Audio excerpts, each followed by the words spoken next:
रामं ध्यायामि नित्यं हृदि देवयुग्मम् शम्भोर्जटायां सुरसिन्धुधारा गौर्या करे कङ्कणचारुनादः दृष्ट्योर्मिलन्त्यो प्रणयप्रकाशः कैलासभूमिं कुरुते सुपुण्याम् चन्द्रः शिवस्योपरि शीतरश्मिः सिन्दूरबिन्दुर्गिरिजाललाटे द्वयोः स्वरूपे परमं हि तेजः संसारमध्ये सुखदीपमस्ति वृषध्वजस्य प्रियचारुगौरी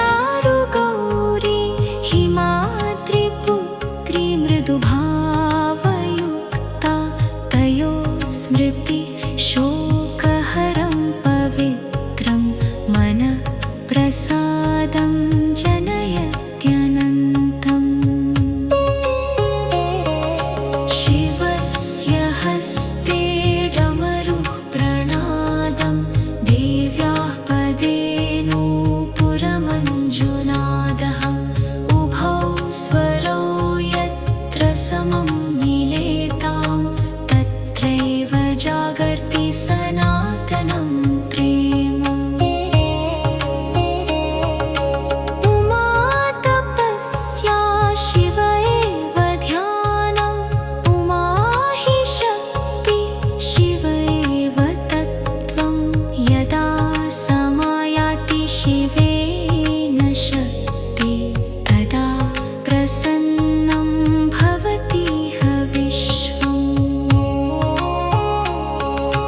गौरीमुखं पूर्णशशिवरम्यं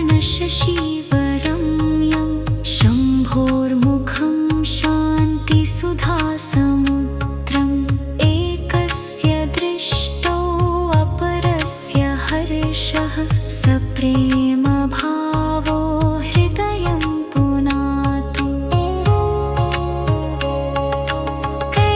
कैलासशैले हिमशुभ्रदेशे नन्दीसमीपे गणगीतनादः मध्ये निषण्णौ गिरिजामहेशौ दद्यातां चित्ते मधुरां प्रशान्तिम् माता च गौरी करुणास्वरूपा पिता महेशो वरदः कृपालुः ययो कृपाच्छायमुपाश्रितानां भयस्य लेशो हृदये न तिष्ठे गौरीकरं प्रेम्णि गृहीतवन्तं पश्यामि शम्भुं स्मितशान्तवक्त्रं दाम्पत्यधर्मस्य पवित्रमूर्तिं वन्दे हृदातो गिरिजामहेशौ नित्यं विवादेषु ददातु शान्तिं दुःखेषु धैर्यं गिरिशो महात्मा गौरी पुनः स्नेहमयं स्वभावं गृहे गृहे स्थापयतु प्रसन्ना अश्रूणि यत्रापि पतन्ति भूमौ आशाय दाक्षिणकरा मनुष्ये गौरीशयोर्नाम हृदा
पथिका च नित्यम्।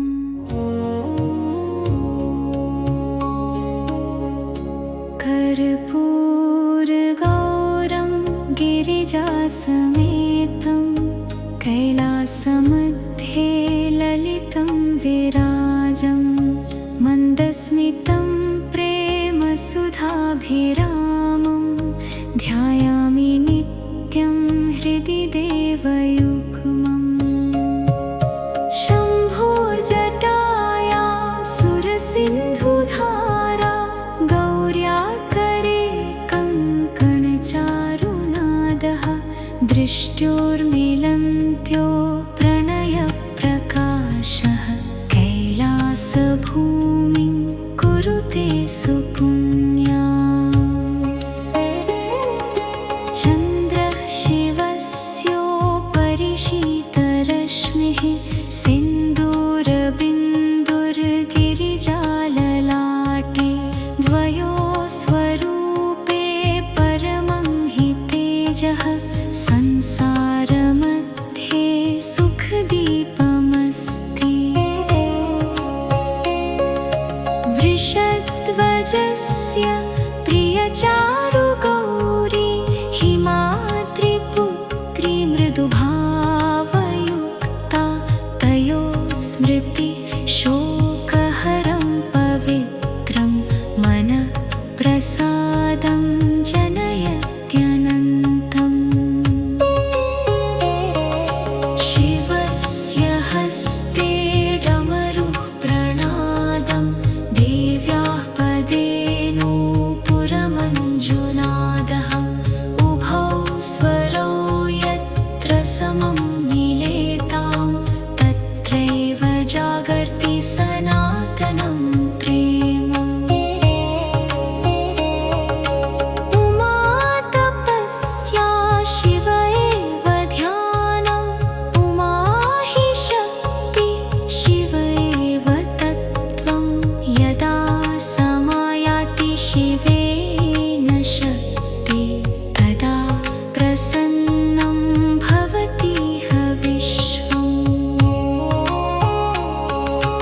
गौरीमुखं पूर्णशशिवरम्यं शम्भोर्मुखं शान्तिसुधासमुद्रम् एकस्य दृष्टौ अपरस्य हर्षः सप्रेमभावो हृदयं पुनातु। कैलासशैले हिमशुभ्रदेशे नन्दीसमीपे गणगीतनादः मध्ये निषण्णौ गिरिजामहेशौ दद्यातां चित्ते मधुरां प्रशान्तिम्।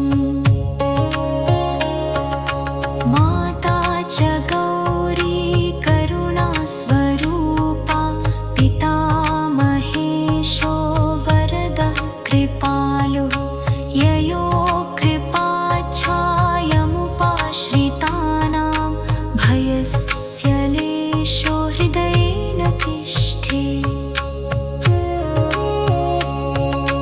गौरीकरं प्रेम्णि गृहीतवन्तं पश्यामि शम्भुं स्मितशान्तवक्त्रं दाम्पत्यधर्मस्य पवित्रमूर्तिं वन्दे हृदातो गिरिजामहेशो। नित्यं विवादेषु ददातु शान्तिं दुःखेषु धैर्यं गिरिशो महात्मा। गौरी पुनः स्नेहमयं स्वभावं गृहे गृहे स्थापयतु प्रसन्ना। अश्रूणि यत्रापि पतन्ति भूमौ आशाय दाक्षिणकरा मनुष्ये गौरीशयोर्नाम हृदा स्मृतं चेत् पुनः प्रभातं हृदये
भवति काच नित्यम्।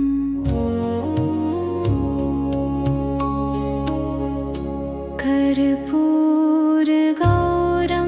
गिरिजासमेतं कैलासमध्ये ललितं विराजं मन्दस्मितं प्रेमसुधाभिरामं ध्यायामि नित्यं हृदि देवयुग्मम्। शम्भोर्जटायां सुरसिन्धुधारा गौर्या करे कङ्कणचारुनादः दृष्ट्योर्मिलन्त्यो प्रणयप्रकाशः कैलासभूमिं कुरुते सुपुण्या। चन्द्रः शिवस्योपरि शीतरश्मिः सिन्दूरबिन्दुर्गिरिजाललाटे द्वयोः स्वरूपे परमं हि तेजः संसारमध्ये सुखदीपमस्ति।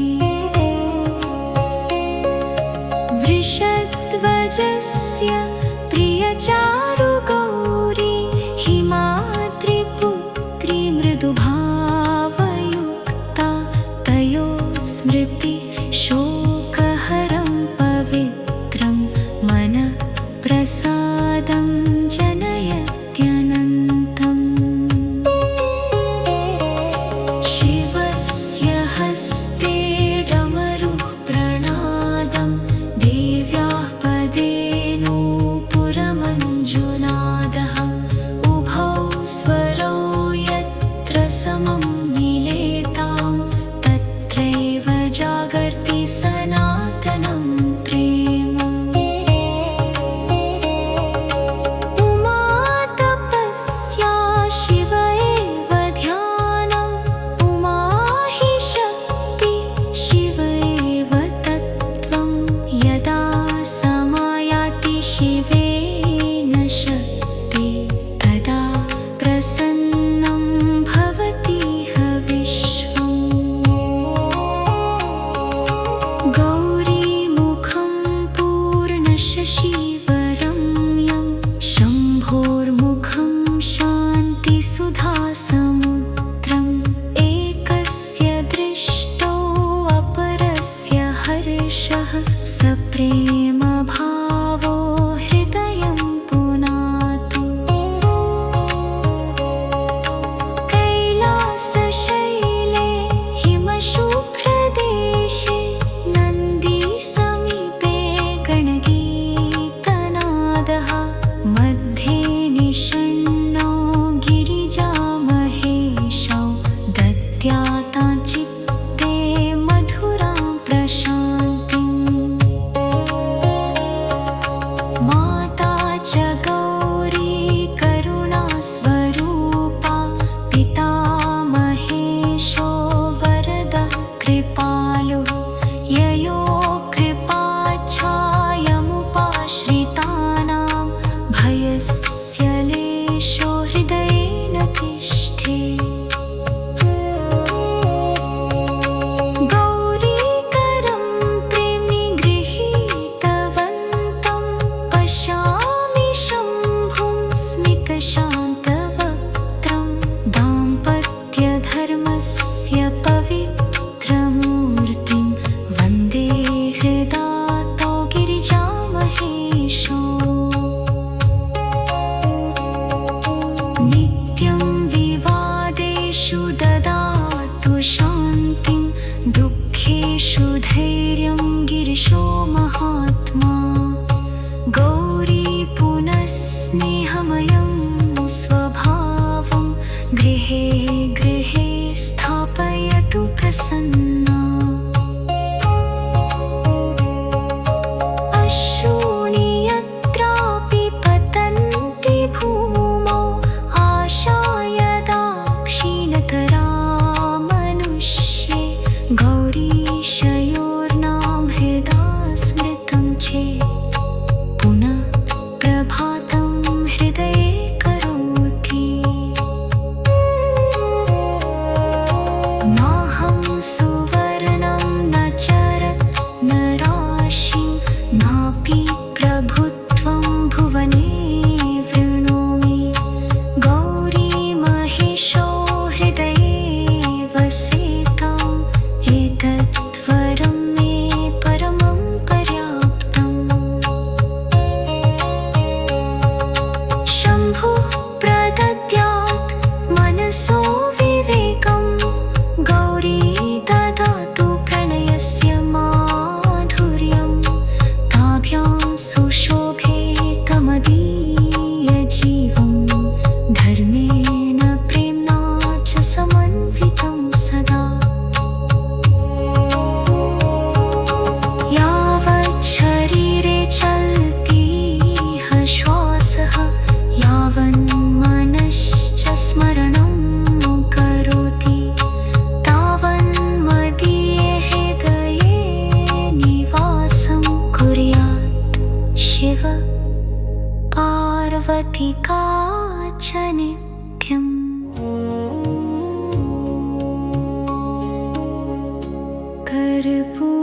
कर्पूरगौरं गिरिजासमेतं कैलासमध्ये ललितं विराजं मन्दस्मितं प्रेमसुधाभिरामं ध्यायामि नित्यं हृदि देवयुग्मम् शम्भोर्जटायां सुरसिन्धुधारा गौर्याकरे कङ्कणचारुनादः दृष्ट्योर्मिलन्त्यो प्रणयप्रकाशः कैलासभूमिं कुरुते सुपुण्याम् चन्द्रः शिवस्योपरि शीतरश्मिः सिन्दूरबिन्दुर्गिरिजाललाटे द्वयोः स्वरूपे परमं हि तेजः संसारमध्ये सुखदीपमस्ति वृषध्वजस्य प्रियचारुगौरी हिमाद्रिपुत्री मृदुभावयुक्ता तयोः स्मृति शोकहरं पवित्रं मनःप्रसादं जनयत्यनन्तम्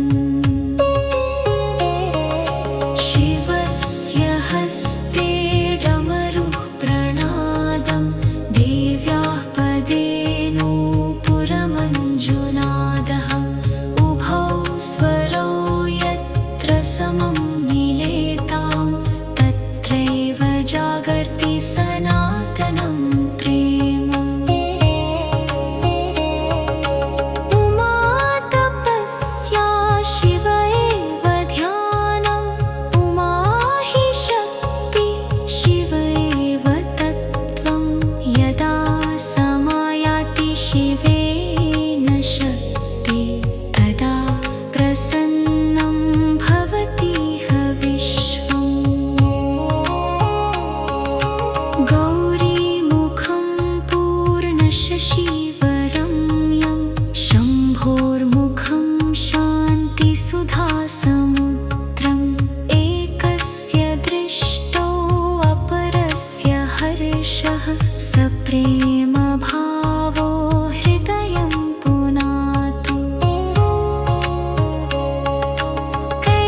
कैलासशैले हिमशुभ्रदेशे नन्दीसमीपे गणगीत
अधिकार